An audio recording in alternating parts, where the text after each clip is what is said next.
do everyone see you?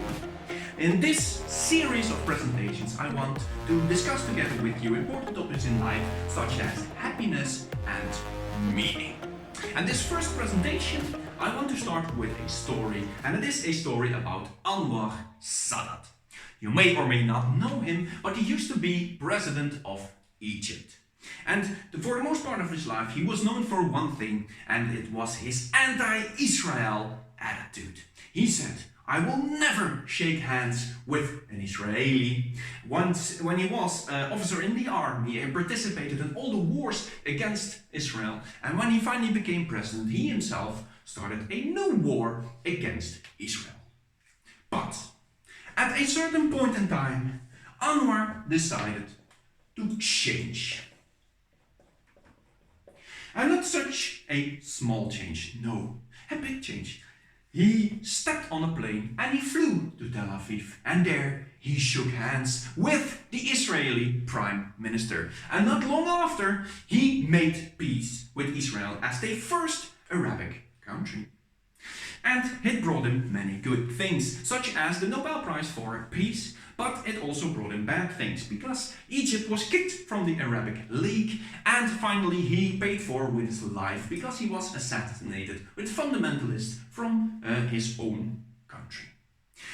The reason I tell this story is for this change. How often in your own life, if you look around you but also inside of you, how often do you see this kind of fundamental change like Anwar's change? Rarely to never. And that is a pity. That's a shame. Because change, to say it in words that Anwar said it, if you cannot change your opinion, you cannot change your reality. And the story of Anwar, it looks a lot like my personal story. But then without the presidency, without all those 1,000 people that adore me, and definitely without a Nobel Prize. No, I am just a regular and normal guy. And what do regular and normal guys want? They just want to be happy. And at a certain point in life, I ran into this one question, like many people do. Is this it? If I look at my life, it's not bad. I cannot complain, I have everything I want. But on the other hand, it is not spectacularly good, right? It's just average. And is that what I want? Is that what I want to look back on when I lay on my deathbed? Those questions triggered for me the search for more happiness in my life, and this search turned out to be a disaster, which ended up in 2 burnouts. But that is not important. What is important is what I learned, and that is what I want to share with you guys in this series of presentations. Change is the theme of this first presentation, and this is not so easy, because I believe that in the search for change and for happiness and for meaning, we make it too hard on ourselves by focusing on stuff we cannot control. I believe that in this search, we need nothing, no special talents, only the bit of knowledge that I want to share with you. And other than that, of course, I believe that everyone can do this, no exception. Change is today's theme, and if we want to look at personal change, we have to look at our brains. This is our brains. Okay, it looks like a broccoli, but it's supposed to be our brains, okay? And they consist mainly of 2 parts. The first part is the tiniest bit, and that's this bit here in front of it. It's the smallest bit, it's the newest bit, and that is the thinking brain. We think with this. Language is inside of this piece of the brain. And we can think in concepts in this brain. Concepts like baking a sausage. Pan, butter, sausage, and we bake. An average cow or a pig, you don't see them do that. What other concepts could be in there? Socks and sandals. We know that socks and sandals, they do not go together. Or socks or sandals, never both. That's why I call this the sausages and sandals brain. And the rest of our brain, the biggest part, that is the mammal brain. And we need to know that these brains, they did not just appear in at one day. No, they evolved through millions of years of evolution. And the majority of that time, those brains spent in the prehistoric era. And the prehistoric era, it was harsh and difficult and hard and dangerous and not much food and problems. Okay? Well, this mammal brain, one of the most important responsibilities it has, it's to drive us towards survival in this harsh world. And to do that, it has been given, through time, 3 prime survival drivers. And we know them all. The first one is this: fear. When we walk through the bush and we see a lion or a tiger or a bear, fear, flee or fight. Those are the 2 prime responses we need to survive this situation. Fear. We know. The second prime driver is this one. It's urge. How does that work? You walk through the prehistoric forest and you see a strawberry. And you pick it up and you eat it. Oh, it's good. It's not just good, it's also good for survival. So your brain will start to develop urge for more strawberries, so that you can look for more strawberries to motivate you to continue your search. Urge. And third driver is this one: the flock. We, in the prehistoric era, as individuals alone, we were dead. We could not survive. We needed the herd and the flock in order to survive. And you notice this by we make friends easily, and we try to adjust in any group we find ourselves into. And first and foremost, we care about what other people think of us. The flock driver. But this is all nice, but that's gone, right? That time is gone. We live in our civilized world today, so all of this stuff, it's obsolete. We don't need it anymore. It's plenty safe in this world. And in this modern world, it has more advantages, right? Because we don't need to struggle for survival each day. We have time. And we have time to think about something. And you see the results all over. Cell phones, computers, cars, you name it. All results of someone who was able to think because he had time, because he didn't need to look for food or something else, for example. So that is pretty cool, all that stuff. But there is a problem though. Like I said, it took 300 million years for this brain to develop in its current state, right? We have only known our current civilization for a couple of thousands of years. And that period was not enough for this brain to adjust itself to the new conditions. No. Which means that this brain, for this mammal brain, the daily struggle for survival, it continues relentlessly. And because we live in a world without direct danger, it will look for danger indirectly. It will look for danger in situations that are not dangerous at all. For example, fear. Do you know that 70% of people who have a cell phone don't dare to step out the door in the morning if the battery is not at 100%? Urge. Why, people? When we finished 2 packs of chips and 3 packs of cookies, we still feel the urge for chocolate. And the flock, oh my god. I think the brain goes here into the extreme absurdities that we know, right? Why? Why do we buy stuff that we don't need? Expensive watches, expensive clothes, expensive cars. With money we don't have. We loan at the bank or we have our credit cards. To impress people we don't like. Annoying co-workers, annoying bosses, annoying neighbors, mother-in-laws, you name it. Why? This brain goes into extreme absurdities to find new danger. And I hope that I made it clear that you cannot change this. That is impossible. But this is not fun, right? And it is a threat to our happiness. I don't want fear, I don't want urge, I don't want this social pressure. It threatens my happiness. Isn't there something we can do, Don? Well, if you then go and look for solutions, you find one thing, and that is positive thinking. People say that with positive thinking, you can switch off your emotions. But it has some evolutionary problems, this positive thinking. One, positive thinking, our thoughts, our language, and that is right here. It is in our sausages and sandals brain. It is not here in the mammal brain where our emotions reside. Our emotions do not understand language that is here. You can tell them whatever you want, they won't listen, but because they cannot understand you. It's like saying to a cow which is afraid, be quiet, be gentle, cow. It won't work. It won't work because he doesn't understand you. It's the same thing here. And there is a second evolutionary problem. Imagine that it were possible that with a positive thought you could switch off the emotion. Then a prehistoric situation would be as follows. An example. We walk through the prehistoric forest and we see a saber-toothed tiger. Bam! Our fear kicks in. We need to fight or flee, one of those two, in order to survive. But we can switch that off with positive thinking.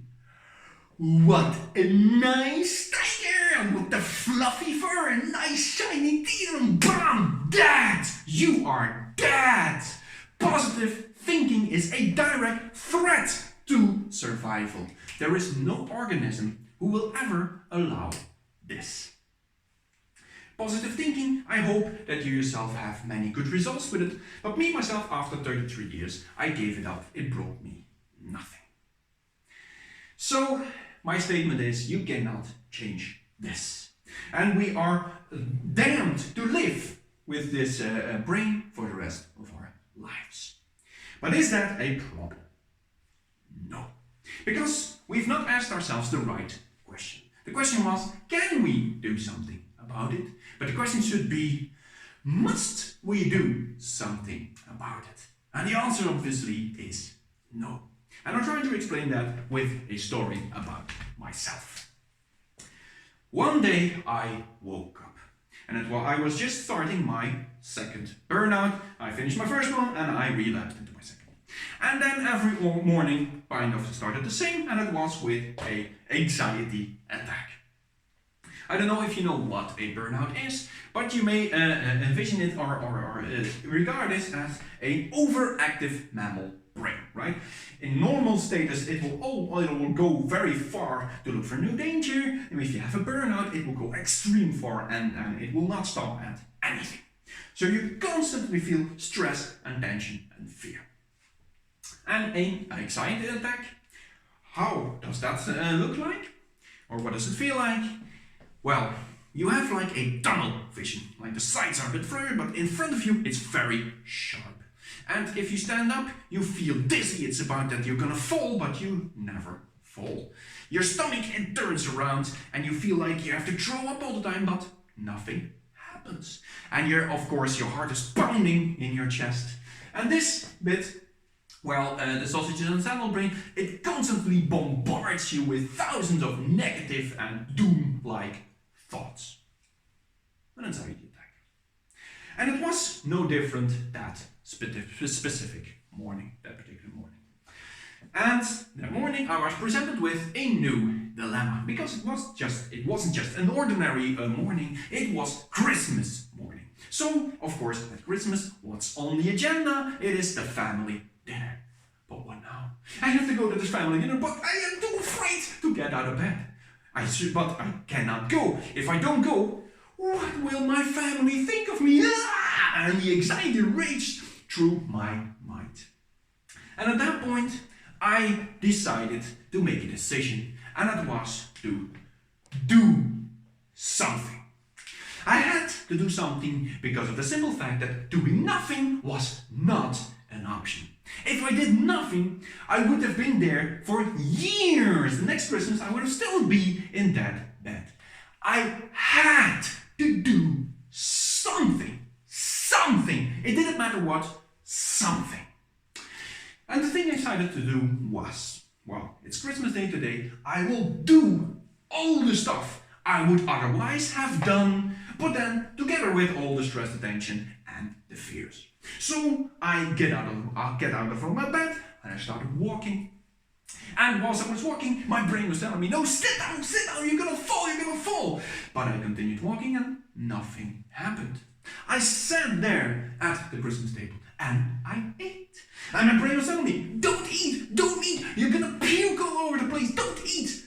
And I continued eating. And nothing happened. The food tasted good. And like any other year, right, the more wine you drink, the better your mother-in-law starts to look. Okay, anyways. And other stuff I did there was, my brain was telling me, what if someone's asked you a question? What am I gonna say? I just said something. It didn't matter what. I just said something. And I continued doing that all through the day. And at the end of the day, I learned a very important lesson. And it was that you cannot change this. This will always do what it will do. It is programmed to look for more danger. But you can change this. You always control what you do, regardless of what kind of a mess it is inside of your head. I want to go back to that specific morning just one more time. Because I want to make something clear. At that point in time, when I made this decision right, I did not have an epiphany. I wasn't given something divine-like powers. I did not find a drawer inside of me where there was some more courage. No, the only thing that drove me towards this decision was pure and utter despair. Nothing else. This moment it was not heroic at all. I was completely down at the bottom. I hit rock bottom. But hitting rock bottom, it has some significant advantages. Remember what Anwar said. If you cannot change your opinion, you cannot change your reality. If you hit rock bottom, you are prepared to give up all your opinions and all your thoughts. It's like a generic sausage and sandwich brain reset. Oh, that is liberating. And the second thing about rock bottom is, if you hit rock bottom, that is the perfect place to start building. And that is what I will do together with you in this series, Everyone CEO. Next presentation, the second one, we are gonna talk about thoughts. Here, thoughts. We give them way too much power, much more power than they actually have in the real world. We need to discuss that. In the third presentation, I want to talk about target setting. We as CEO, if you want to get somewhere, we have to set ourselves. How do we do that? Because there are some evolutionary pitfalls if we do it the traditional way. Fourth presentation. It'll be about certainty and uncertainty. We have both of those in our lives. A true CEO, what does he do with that? The fifth presentation is about ego. Ego is the overestimation of our own importance in our existence, and it is our enemy, our true and profound enemy, and it is inside of our own head. And the sixth presentation, of course, I want to end with the formula for indestructible happiness. That's the sixth presentation. Okay, let's wrap it up for today. First thing we learned, Anwar says, if you cannot change your opinion, you cannot change your reality. And the second thing is, if you want to change, you cannot change this. It will always do what it has been doing for 300 million years. You cannot stop this. But you can change what you do at any point in time. And if this is right, ladies and gentlemen, if I am correct, then this gives us extreme and utter control. And it doesn't just give us control, It also gives us the emotion, the feeling of extreme control. And this feeling of extreme control, it brings us way more happiness than this mammal brain can ever destroy. I will see you guys in the second presentation. Bye for now. Ciao.